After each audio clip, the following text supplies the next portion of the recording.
बिस्मिल्लाहिर्रहमानिर्रहीम। स्टूडेंट्स अस्सलाम वालेकुम।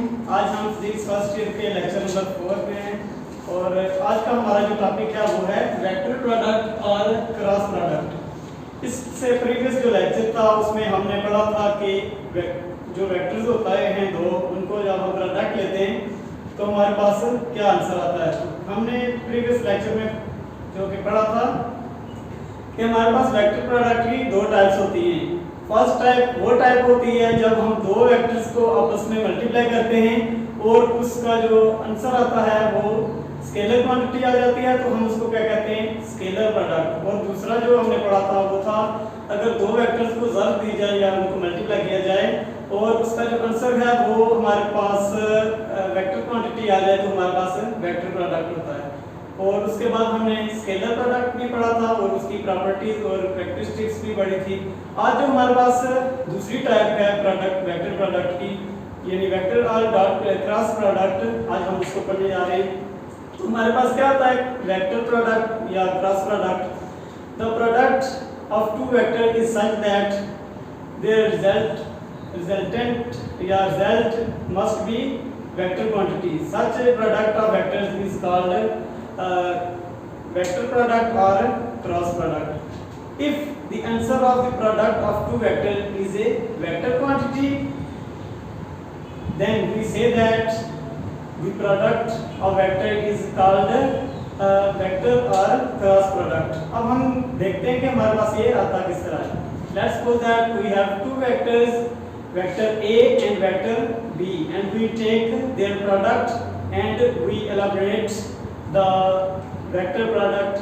So first of all we take two vectors A and B. We have two vectors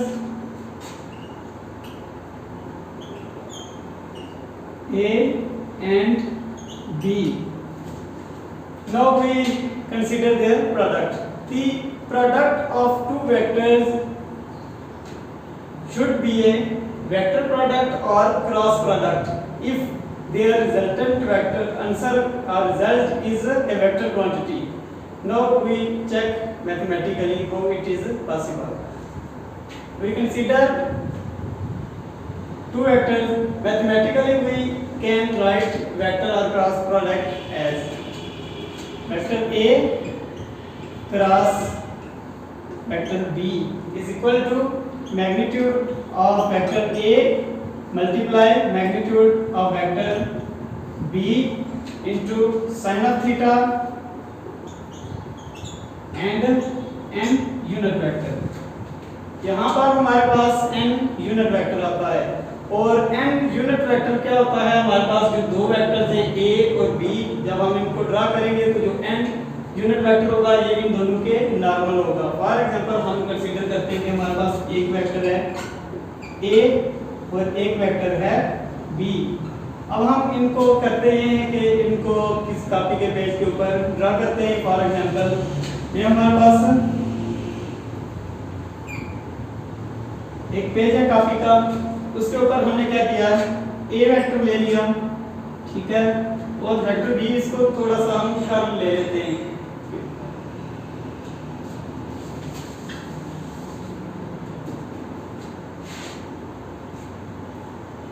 ये consider करते हैं हमारे पास वेक्टर B है, A वेक्टर और B वेक्टर। अब इनके दरमियान हमारे पास जो एंगल आएगा वो आएगा theta. Product of two vectors A cross B is equal to A का magnitude into magnitude of B and sin of theta n unit vector. अब हम देखते हैं कि नॉर्मल यूनिट वेक्टर होता क्या है। नॉर्मल यूनिट वेक्टर इन दोनों वेक्टर्स के म्यूचुअली परपेंडिकुलर होता है। हम कंसीडर करते हैं कि हमारे पास ये एक वेक्टर है और ये दूसरा वेक्टर है। अब इसके जो परपेंडिकुलर आएगा वेक्टर या नॉर्मल वेक्टर होगा वो क्या आएगा।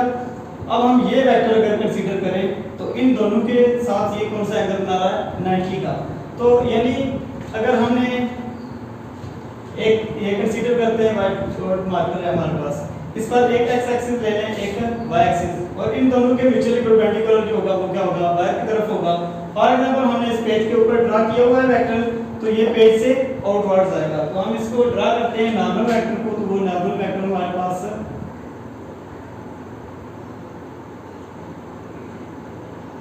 ये नॉर्मल वेक्टर आ गया, यानी ये इस कॉपी के पेज से आउटवर्ड्स की तरफ है। और हमारे पास जो होता है a क्रॉस b, अब हम इसको है जो होता है इसका magnitude of a magnitude of b sin of theta और नॉर्मल यूनिट वेक्टर। अगर हम किसी की जगह b क्रॉस a करेंगे तो हमारे पास a b का मैग्नीट्यूड आ जाएगा, a का मैग्नीट्यूड sin थीटा और नॉर्मल वेक्टर। अब जो हमारे पास जो एंगल होता है इसका, उसका इस मल्टीप्लिकेशन के ऊपर बहुत गहरा असर होता है। हम क्योंकि राइट हैंड रूल यूज करते हैं, राइट हैंड सबसे पहले हम राइट हैंड को लेते हैं और उसकी जो फिंगर्स होती हैं उनको कर्ल कर लेते हैं, और जो उसका थंब होता है अंगूठा उसको इरेक्ट बिल्कुल सीधा कर लेते हैं, और हम जो नॉर्मल यूनिट वेक्टर होता है उसकी डायरेक्शन फाइंड कर सकते हैं। अगर a डॉट b होगा तो हमारे पास मतलब ये कि वेक्टर का जो थीटा है वो a से शुरू होता है और b पर आके खत्म हो जाता है। तो हमारे पास क्या होगा, a cross b is equal to a b sin theta and unit vector. Right hand rule के तहत हम करेंगे क्या कि कर्ल करेंगे अपनी राइट हैंड की फिंगर्स को, और जो अंगूठा होगा उसको इरेक्ट। जो हमारे पास फिंगर्स होंगी वो डायरेक्शन ऑफ द एंगल को रिप्रेजेंट करेंगी, और जो इरेक्ट थंब होगा हमारे पास यानी सीधा अंगूठा होगा वो किस चीज को रिप्रेजेंट करेगा, नॉर्मल वेक्टर को। और हमारे पास इसमें देखते हैं ये हमारे पास फिगर्स इरेक्ट हुई, यानी एंगल हमारा a से स्टार्ट होता है और b पर खत्म हो जाता है, और इसको इरेक्ट किया तो हमारे पास क्या हो गया, ये डायरेक्शन इसकी आउटवर्ड्स आ गई नॉर्मल वेक्टर की। अब हम इसी केस को अगर b क्रॉस a ले लें तो हमारे पास क्या होगा, एंगल शुरू किधर से होगा, b से शुरू होगा और a पे आके खत्म होगा। अब हम इसकी जब फिंगर्स को कर्ल करेंगे, चूंकि हमने थीटा की डायरेक्शन को देखना कि थीटा किस डायरेक्शन में है, अब थीटा b से a की तरफ होगा तो ये हमारे पास इसकी डायरेक्शन इन्वर्ट होगी। अब हम जब फिंगर्स को कर्ल करेंगे तो ये डायरेक्शन होगी। अब इरेक्ट जो थंब होगा उसकी डायरेक्शन क्या हो जाएगी, इनवर्ड्स। हमने वेक्टर्स में पढ़ा था कि अगर दो वेक्टर्स का मैग्नीट्यूड सेम हो लेकिन उनका अगर डायरेक्शन अपोजिट हो तो वो एक दूसरे के वेक्टर्स क्या होते हैं, एंटी पैरेलल होते हैं। और हमारे पास अगर एक वेक्टर एक डायरेक्शन में पॉजिटिव है तो उसकी अपोजिट डायरेक्शन में वही वेक्टर क्या हो जाएगा, नेगेटिव हो जाएगा। तो हमारे पास b क्रॉस a जब आएगा तो हमारे पास n यूनिट वेक्टर क्या हो जाएगा, नेगेटिव हो जाएगा। तो b क्रॉस a हमारे पास किस चीज के बराबर आएगा, b cross a is equal to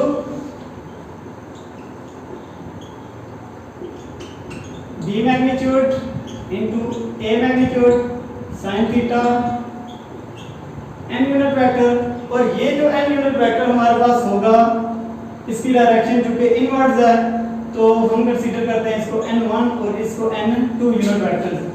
n1 unit vector का मैग्नीट्यूड और n2 यूनिट वेक्टर का मैग्नीट्यूड हमारे पास क्या आता है, सेम, क्योंकि हमने देख लिया कि एक n1 यूनिट वेक्टर है डायरेक्टेड आउटवर्ड है पेज से, और दूसरा हमारे पास n2 यूनिट वेक्टर है जो हमने जब फिंगर्स को कर्ल किया है तो हमारे पास उसकी डायरेक्शन आई है इनसाइड द पेज आ गई है। यानी n2 और n1 का मैग्नीट्यूड सेम है और डायरेक्शन अपोजिट है, तो हम क्या लिख सकते हैं, n1 unit vector is equal to minus n2 unit vector. अब करेंगे क्या, n1 equal to minus n2, तो हम इसको इक्वेशन नंबर 1 का नाम दे दें और इसको इक्वेशन नंबर 2 का दे दें। n1 equal to minus n2 हम इस इक्वेशन में जब सब्स्टिट्यूट करेंगे तो हमारे पास क्या आ जाएगा, a cross b is equal to magnitude of a magnitude of b, और हमारे पास n1 equal to minus n2 आ गया। अब चूंकि हमने पिछले लेक्चर में भी कहा था कि जो हमारे पास a और b मैग्नीट्यूड है और इसकी सिर्फ और सिर्फ हमारे पास से न्यूमेरिकल वैल्यूज होती हैं। अगर इसकी न्यूमेरिकल वैल्यूज हैं, फॉर एग्जांपल इसको 4 का नाम दे दिया, इसको 5 का दे दिया, a इक्वल टू इसकी जो मैग्नीट्यूड है 4 है और b की मैग्नीट्यूड क्या है, 5 है। सो हम a b को किस तरह मल्टीप्लाई करेंगे तो हमारे पास आंसर क्या आएगा, a into magnitude of b is equal to 4 multiply 5 which is equal to 20। इसी तरह अगर b और a को मल्टीप्लाई करेंगे तो हमारे पास क्या आएगा, b magnitude into a magnitude, और इसको हम लिखेंगे 5 multiply 4 which is equal to 20। अब इससे हमारे पास क्योंकि राइट हैंड साइड बराबर है तो यकीनन हमारी लेफ्ट हैंड साइड भी बराबर होगी, तो हम क्या लिख सकते हैं, A magnitude B magnitude is equal to B magnitude A magnitude. अब इक्वेशन नंबर जो 1 है इसमें हमने क्या करना है, ए मैग्नीट्यूड और बी मैग्नीट्यूड की जगह इसकी ये वैल्यू पुट करेंगे बी मैग्नीट्यूड ए मैग्नीट्यूड, तो हमारे पास क्या आ जाएगा इक्वेशन 1 चूंकि n equal to n1 equal to minus n2 और ये हमारे पास फिर क्या आ जाएगा a cross b is equal to a b को b ए लिख दिया, इधर से हमने a का मैग्नीट्यूड इनटू b का magnitude is equal to b magnitude multiply a magnitude. तो हमारे पास क्या आ गया है b magnitude into a magnitude and sin theta as it is n1 is equal to minus n2। so minus को हम शुरू में ले आए तो हमारे पास क्या आएगा minus into b a magnitude sin theta n2 unit vector from equation number 2। तो इक्वेशन नंबर 2 से हम देखते हैं b का magnitude a magnitude sin theta n unit vector, minus को छोड़कर बाकी हमारे पास b क्रॉस a आ गया, तो हम माइनस को साथ ही रहने देंगे और क्या करेंगे a cross b is equal to minus into b cross a। अब हमने इसका प्रोडक्ट भी देख लिया और एंगल भी डिटरमाइन कर, यानी एंगल के बारे में पता चल गया कि हम इसको डिस्क्राइब करने के लिए ये नॉर्मल यूनिट वेक्टर को किस तरह डिस्क्राइब करते हैं, राइट हैंड रूल के जरिए डिस्क्राइब करते हैं। और हम ऐसा वेक्टर लेते हैं जो दोनों वेक्टर से म्यूचुअली परपेंडिकुलर हो, यानी ए के भी परपेंडिकुलर हो और बी के भी परपेंडिकुलर हो, और वो हमारे पास क्या होगा नॉर्मल वेक्टर होगा जिसको n से नाम देते हैं हम। और हमने a क्रॉस b फाइंड किया और b क्रॉस a फाइंड किया, तो हमारे पास जो रिजल्ट आया a cross b is equal to minus b cross a। इसका मतलब ये है कि जब हम a से b की तरफ प्रोडक्ट लेंगे और b से a की तरफ लेंगे, आंसर तो दोनों का सेम होगा लेकिन उनकी डायरेक्शंस जो होगी नॉर्मल की उन दोनों के की वो क्या होगी अपोजिट होगी। That's why a cross b is equal to minus b cross a।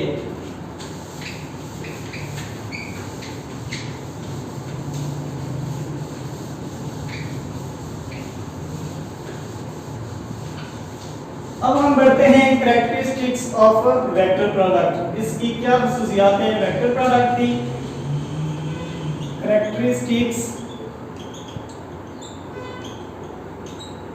Of vector और क्रॉस प्रोडक्ट।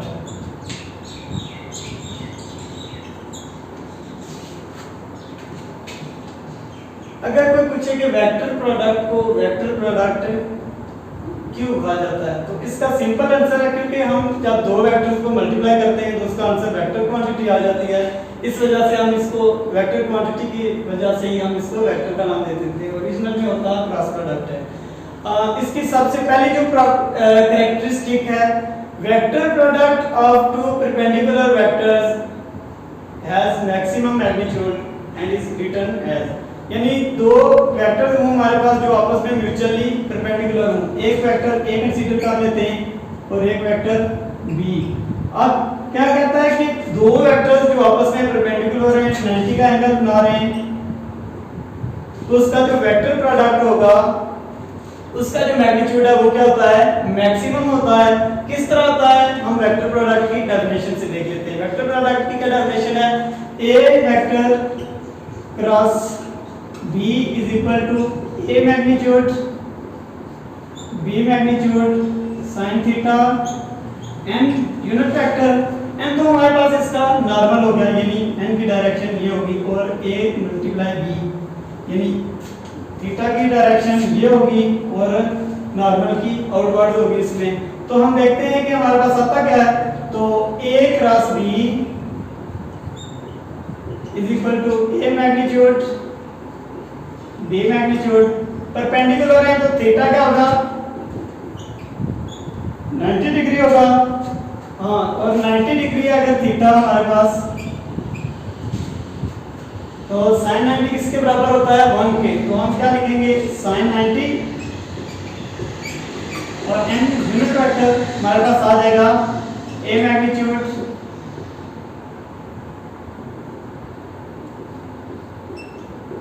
बी मैग्नीट्यूड और n इसकी डायरेक्शन को रिप्रेजेंट कर देगा। और हमारे पास इसकी ये तो फर्स्ट हो गई, इसका जो मैग्नीट्यूड होता है वो मैक्सिमम होता है।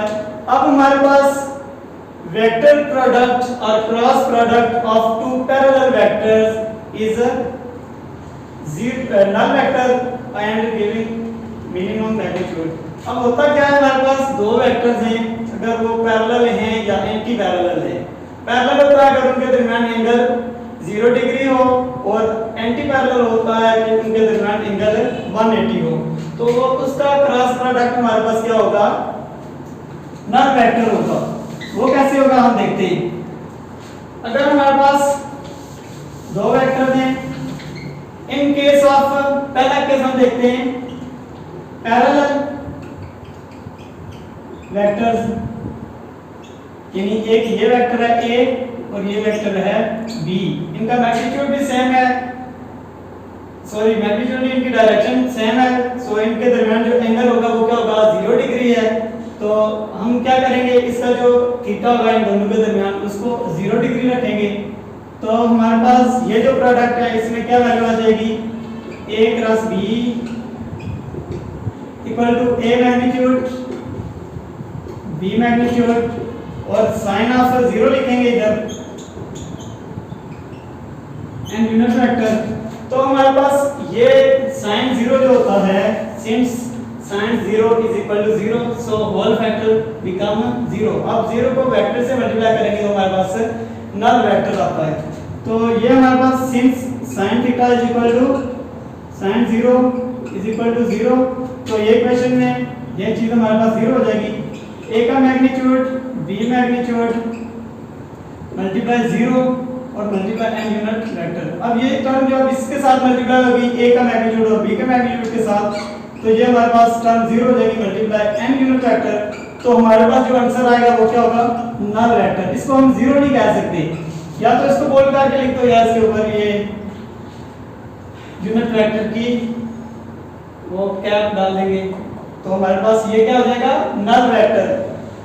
दो वेक्टर्स अगर आपस में पैरेलल हैं, यानी इन दोनों के माबेन 0 एंगल है, तो उनका जो प्रोडक्ट होगा वो क्या होगा, वो आएगा हमारे पास नल वेक्टर। अगर हम इसको रेक्टेंगुलर कोऑर्डिनेट सिस्टम से इसकी एग्जांपल्स लें तो हमारे पास क्या बनेगी उसकी एग्जांपल।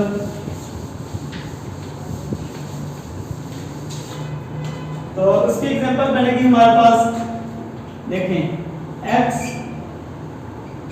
ये x एक्सिस का i यूनिट वेक्टर होता है, ये y एक्सिस है और इसको z कहते हैं। y एक्सिस जो होता है उसका यूनिट वेक्टर होता है j और z का होता है हमारे पास k। अब हमारे पास i का जो परपेंडिकुलर के लिए भी हमने पढ़ा कि वो मैक्सिमम मैग्नीट्यूड देता है और पैरेलल क्या करता है, 0 मैग्नीट्यूड और उसकी डायरेक्शन आर्बिट्रेरी यानी नल वेक्टर देता है।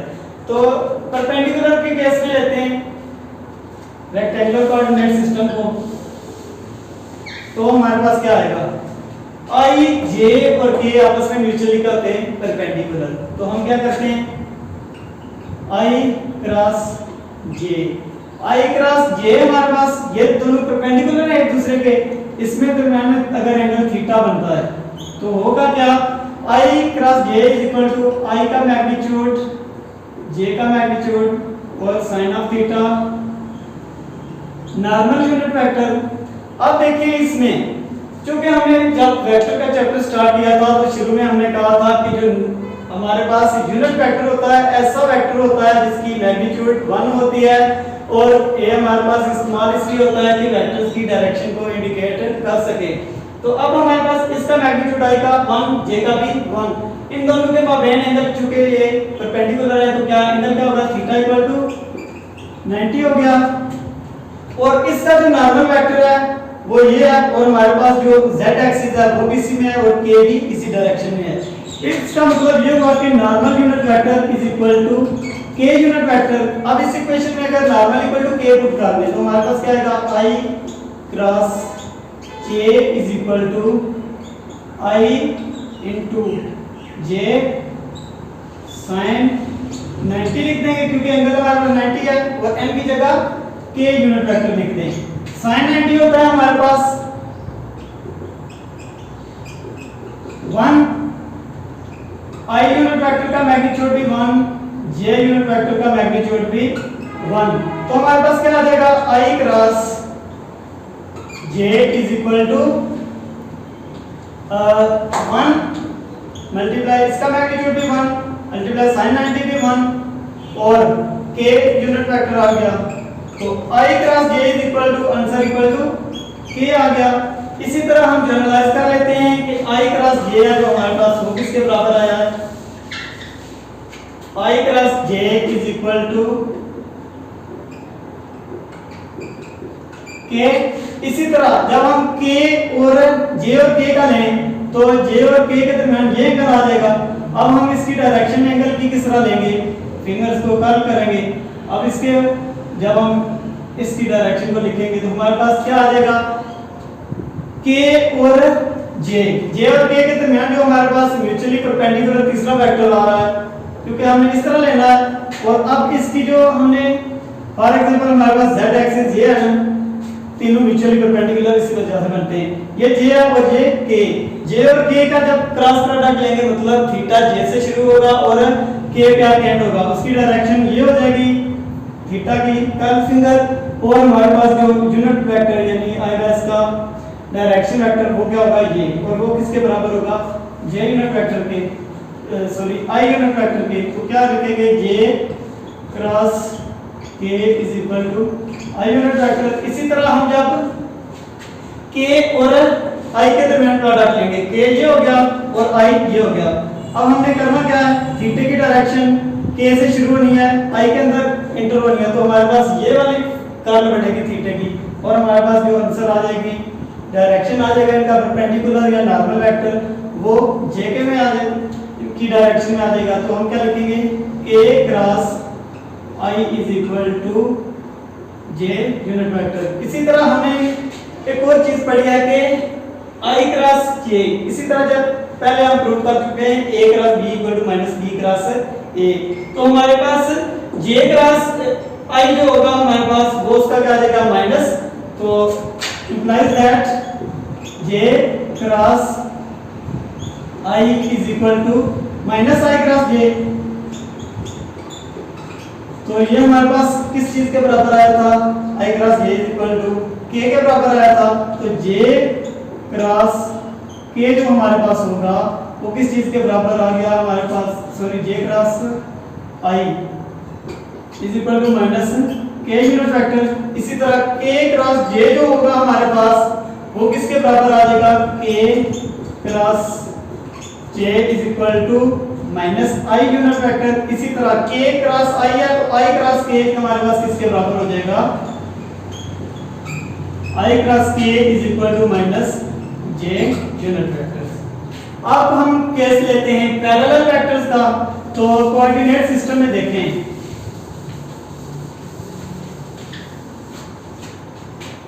ये हमारे पास i है तो i के पैरेलल यानी 0 डिग्री का एंगल कोई कौन सी चीज बना रही है, i ही बना रही है, ठीक है।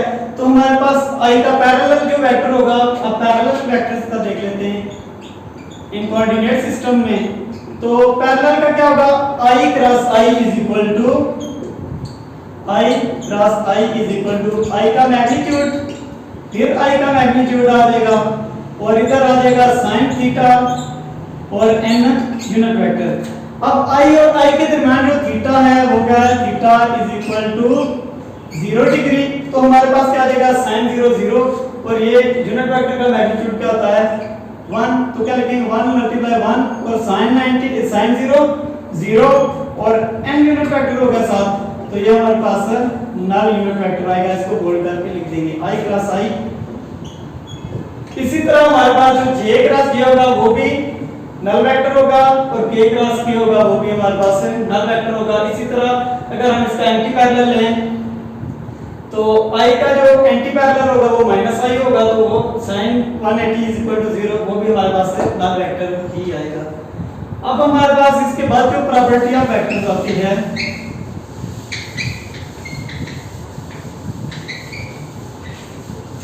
वो क्या है, सिंस हम प्रूव कर चुके हैं क्या a cross b not equal to B cross A. किस तरह, क्योंकि ए क्रॉस बी हमारे पास किसके बराबर आया था, A cross B is equal to minus into B cross A. Negative का साइन आया था, क्योंकि A cross B not equal to B cross A, तो हमारे पास वेक्टर प्रोडक्ट क्या होता है, नॉन कम्यूटेटिव होता है। यानी ए क्रॉस बी को हम minus B B cross A नहीं लिख सकते। ए क्रॉस बी की जगह अगर हमें सब्स्टिट्यूट करना भी है तो हम क्या लिखेंगे, माइनस बी क्रॉस ए, यानी डायरेक्शन इसकी रिवर्स कर देंगे। अब उसके बाद अगर हमारे पास कंपोनेंट्स हो, रेक्टेंगुलर कंपोनेंट्स, उनका वेक्टर प्रोडक्ट किसके बराबर आता है। फॉर एग्जांपल हमारे पास दो वेक्टर्स हैं, एक ए है, तीन वेक्टर्स हैं, एक ए है, एक बी है और एक सी। अब इनके रेक्टेंगुलर कंपोनेंट्स क्या होंगे, X axis, Y axis, Z axis. A का रेक्टेंगुलर कंपोनेंट है हमारे पास A X I unit vector plus A Y J unit vector plus A Z K unit vector.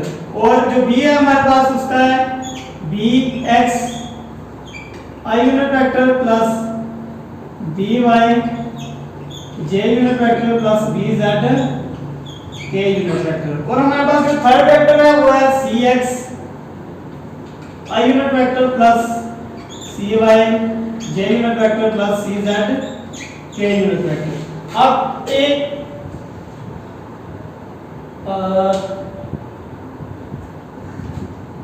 दो कंपोनेंट्स को लेंगे हम इसमें, ए और बी को।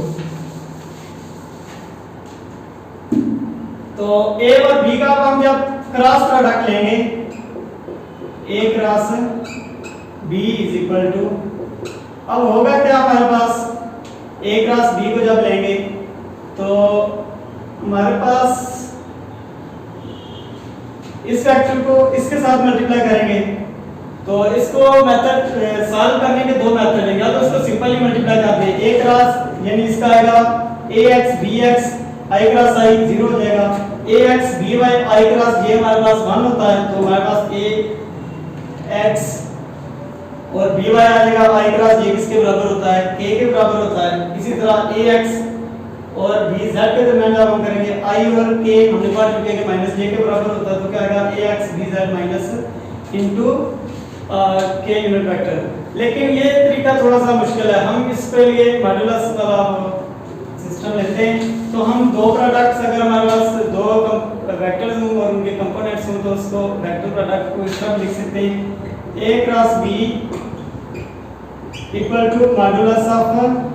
अब हम इसमें करेंगे यूनिट वेक्टर्स को सबसे पहले लिख लेंगे आई जे और के। अब ए के कंपोनेंट्स लिख लेंगे और बी के कंपोनेंट लिख लेंगे, तो क्या आएगा हमारा a x a y A z b x b y और बी जेड। अब करते क्या है, हम सबसे पहले फर्स्ट रो को लेते हैं, इसकी फर्स्ट एलिमेंट को जब लेते हैं, इसको मल्टीप्लिकेशन में जब डिटरमिनेंट को ओपन करते हैं, फर्स्ट एलिमेंट को लेते हैं, क्योंकि ये फर्स्ट रो और फर्स्ट कॉलम में है। अब फर्स्ट रो और फर्स्ट कॉलम में जितने भी हैं उनको हम छोड़ देते हैं, तो करते क्या है, बाकी जो बचते हैं उनका क्रॉस प्रोडक्ट ले लेते हैं, यानी ए वाई बी जेड और डिटरमिनेंट का रूल है, जब इनको मल्टीप्लाई करने के बाद माइनस इनटू इसका मल्टीप्लाई कर देते हैं, तो हमारे पास क्या आएगा, A cross B equal to I लिया था सबसे पहले, I into A Y B Z और माइनस बी वाई ए जेड। अब दूसरा जो हम लेते हैं इस मॉड्यूलस में, उसको साथ नेगेटिव साइन आता है, तो हमारे पास आएगा माइनस जे इनटू, अब हमारे पास ये जे किस रो में है, रो नंबर 1 में, लेकिन कॉलम कौन से में है, सेकंड में है, तो हम फर्स्ट और सेकंड कॉलम को छोड़ देंगे, बाकी को मल्टीप्लाई और माइनस फिर मल्टीप्लाई कर देंगे, तो हमारे पास आएगा a x b z minus b x a z, a x b z minus b x a z और प्लस के। अब देखना क्या हमें कि जो हमारे पास के है फर्स्ट रो में है और थर्ड कॉलम में है, तो क्या करेंगे, फर्स्ट रो और थर्ड कॉलम को छोड़ देंगे, तो के इनटू हमारे पास आ जाएगा a x b y minus b x a y, a x b y minus b x a y. अब हम इसको ऊपर लिख देते हैं, हमारे पास जो इसका आंसर आता है, तो ए क्रॉस बी हमारे पास किसके बराबर आ गया है, a cross B is equal to, i इधर शुरू है, इसमें बाद इसको बाद में लिख देंगे ब्रैकेट के, a multiply b is equal to b multiply a, simple multiplication अगर हो तो हम क्या करते हैं, a y b z minus b y a z, i unit vector आ गया इसका। अब दूसरा component minus into ax bz minus bx az j unit vector. अब तीसरा प्लस में, तो हमारे पास क्या आ जाएगा, ax by plus ay, sorry minus इसमें आएगा by और माइनस bx ay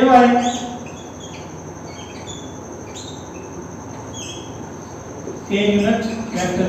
अब इसमें अगर हम जो सेकंड टर्म है इसको अंदर मल्टीप्लाई कर दें माइनस को, तो ये पहली टर्म माइनस हो जाएगी, ये वाली प्लस हो जाएगी, तो बाद क्या आ जाएगा हमारे पास प्लस, और ये इसके साथ माइनस, इसके साथ प्लस, इसको रीअरेंज करके लिखेंगे तो हमारे पास क्या आ जाएगा, ये bx a z पहले आ जाएगी और दूसरी बाद में आ जाएगी, क्योंकि आपकी टेक्स्ट बुक पर ये लिखा होता है सर।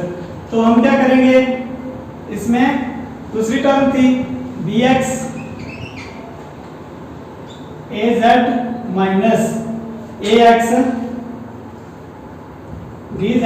अब अगर हमारे पास दो वेक्टर्स हैं और उनके रेक्टेंगुलर कंपोनेंट्स x y और z हो तो उनका क्रॉस प्रोडक्ट हमारे पास ये आता है।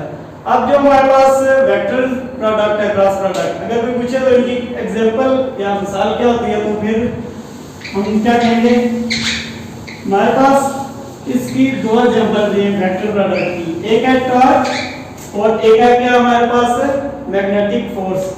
टॉर्क को हम टॉ से रिप्रेजेंट करते हैं और ये किसके बराबर होता है, r cross f which is equal to r f sin of theta और n यूनिट वेक्टर। हमारे पास इसमें होता क्या है, टॉर्क में एक इसका नेक्स्ट टॉपिक में हम कवर करेंगे, लेकिन इसके जो पार्ट्स हैं वो मैं बता देता हूं आपको। r हमारे पास होती है मोमेंट r और f फोर्स। अगर हम किसी ऑब्जेक्ट को सर्कुलर यानी उसको फॉर एग्जांपल हम नट को कंसीडर कर लेते हैं, तो उसको अनटाइटन करना या टाइट करना है, तो उसको टाइट या अनटाइट करने के लिए हमें स्पैनर की जरूरत होती है। तो स्पैनर से जो लेंथ होगी हमारे पास उसको हम r कहते हैं और जो फोर्स लगाते हैं उसको f। तो हमारे पास ये क्या है, वेक्टर क्वांटिटी है। इसी तरह हमारे पास मैग्नेटिक फोर्स जो किसी भी चार्ज पे लगती है जिसको मैग्नेटिक फील्ड में रखा गया हो, तो वो किसके बराबर होती है, F इक्वल टू, अगर हमारे पास चार्ज का मैग्नीट्यूड क्या हो और वो v वेलोसिटी के साथ मैग्नेटिक फील्ड में मूव कर रहा है, तो वो किसके बराबर होगा, क्या हो into v cross v is equal to क्या हो vb sin of theta and unit vector. ये हमारे पास दो एग्जांपल हैं वेक्टर प्रोडक्ट की। आज के लिए इतने ही काफी है।